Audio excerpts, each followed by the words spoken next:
अरे भैया खड़ी नहावा टेंशन ना है ना। अरे साला आज जिंदगी आज भैया वह पार जाते ही टेंशन ना है ना। भैंस है हम भैंस। चलो आयो रे माँ।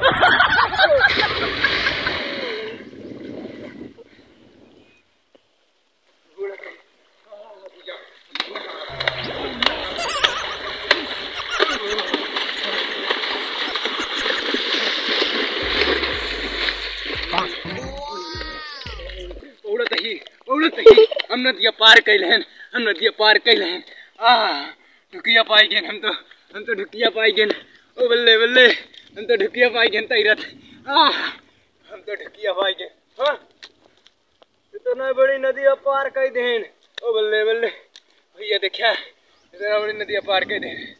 जय महादेव। अब भैया चलते फिर से नदिया पार करा।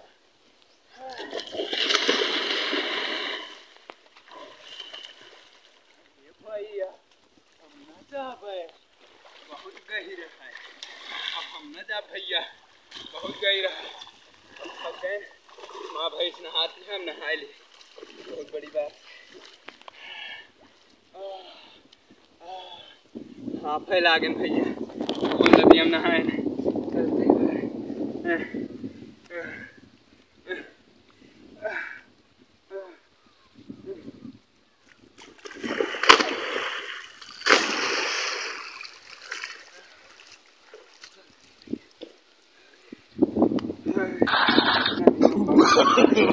no, no, no, no, no.